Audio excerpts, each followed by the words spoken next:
Anyway, well, they got 1 million people again. They hot-shotted brand new network in a world title rematch. And now we'll start heading back down to the standard level of the viewership until they hotshot something else in 3 weeks. But speaking of programs, this weekend, Saturday night, is going to be the debut episode, January the 8th, of the Battle of the Belts specials. The first special, which they stole the title from Championship Wrestling from Florida, and our good friend Joe Koff. But help me out with this, Brian, because apparently this was something that was done in the deal when all the hockey stuff happened and they found out they were going to move Dynamite from TNT to TBS to make it up to the fine folks at AEW. They said, but we'll still give you specials like the old Clash of Champions. I heard them draw the correlation to the old periodic quarterly Clash of Champions specials. We'll give you those on TNT, even though we're moving you to TBS. And then hockey changed, and they decided to keep Rampage on TNT and move Dynamite to TBS. This is the way, the order of events, right? But they still were going to have the Battle of Belts specials. But how is this a special when, again, previously in the Turner Empire, you had the Saturday night 6:05 television program, and that was weekly.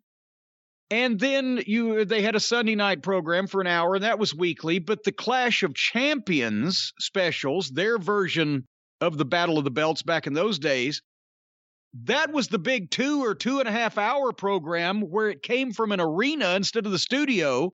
And you got main event matches, including world title matches like Flair and Sting, and tag team title matches and big stars. And that's why they were quarterly specials, to draw big ratings.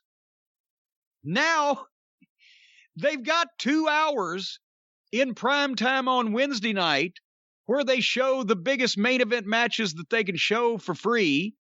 They've got an hour on Friday night where they've turned that into the goddamn job show, like the best of World Championship Wrestling used to be on Sundays, whatever.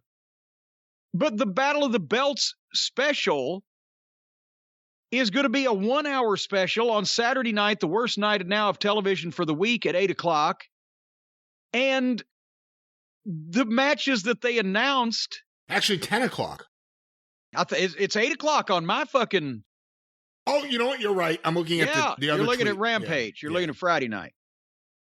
But this is a 1 hour show instead of the regular 2 hour show, so it's shorter, and the matches that they are advertising are Britt Baker versus Riho for the women's title and Sammy and Cody in a rematch for the TV title. Not exactly Flair Sting level marquee matches for their first edit. So is that all they're going to have in an hour? Because old Twinkle Toes will have a cow and shit on himself if Riho goes down to defeat in less than 20 minutes. And Sammy and Cody are going to take some time. What else they got? But wouldn't it, to kick off a brand new series of specials, wouldn't that have been where you put Paige and Danielson, maybe, and let them have the whole hour and go most of it? And with the peripheral stuff, you've got your show and people would remember that forever. Now it's throwaway TV matches. Does anybody want to see Riho and Britt Baker again? Did they ever want to see it the first time, or did they just tolerate it? But is anybody beating the doors down and clamoring for it again? So so they had Wednesday night was the best show. Friday night's Rampage will be a joke. And then the Battle of the Belts on Saturday will be worse than Rampage. Well, we have a tweet that Tony Khan has put out just a short while ago about Battle of the Belts. Have you seen this? I have not seen it. This is why I was confused about the time. I had this in front of me and I looked up quickly. From Tony Khan at 3:45 p.m. today. Tonight on TNT AEW Rampage at 10 p.m., I'll announce a change due to medical protocol to tomorrow's Battle of the Belts. Rampage tonight will be a great hour on TNT. In addition to tomorrow's live AEW Battle of the Belts, I also plan to book a stacked house show card for the loyal fans in Charlotte. Oh, good God. I also plan to book a stacked card. Another thing Tony needs to learn is he praises himself way too much when he's not really achieved anything yet. So medical protocol, can we hope against hope that Riho has been exposed to the rockin' pneumonia or the boogie-woogie flu, so we don't have to look at that? Okay, wait, there's 4 wrestlers that we know that are supposed to be on this show, and it's only a 1-hour show, and they're title matches. So they may not add anything else.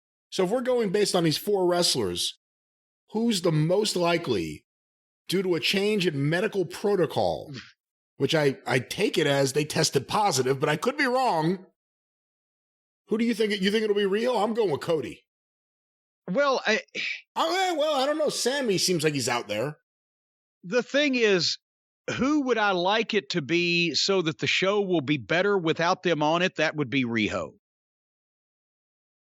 The fans would probably enjoy the show more without Cody on it because but then again, they're having fun booing him out of the fucking building, but I like watching them boo Cody out of the building. So but then again, Riho and Britt Baker will probably go on unobstructed and we won't get to see Sammy and Cody. So I'm going to pick either Sammy or Cody. Hey, you know what's funny? I hadn't thought about it until right now, but last week with the big controversy about Tony Khan's tweet about Big Swole, remember he said, our top 2 executives are Brown, me, and Mega, and these are the wrestlers of color who won on TV in the last month. Here's the thing. Wait a minute. What does it say about his executive vice presidents that his legal assistant is the number 2 person in the company? Well, I don't know if she's legal assistant, but what I was going to say is... whatever the fuck. Seriously, they at least in the WWE, they used to keep them on the other side of the 4th floor, all the business people where they belonged, and nobody said that Frank Serpy, whoever the fucking CFO was the number 2 in the company. It was Vince, and it was Pat, etc. Well, my point was going to be, notice there was no mention of the chief brand officer. These are all the people of color who have been on TV, and these are the top executives of color. Not one word. I don't guess he mentioned her, the chief brandy officer. Anyway, all right, so we don't know what's going to go on the Battle of the Belts. We don't know who's got the medical protocols against them. They had a start of a great program this past week, and the people came out for it, and then they shit the bed at the end, and those people may not come back for a little while. And that's what's happening. But at least everybody at AEW has got a job, folks, and I overpaid one at that. And meanwhile, if you work for the WWE, don't start reading any continued stories, and you better go out on the side of the interstate and start picking up some deposit bottles. You're going to need a second income.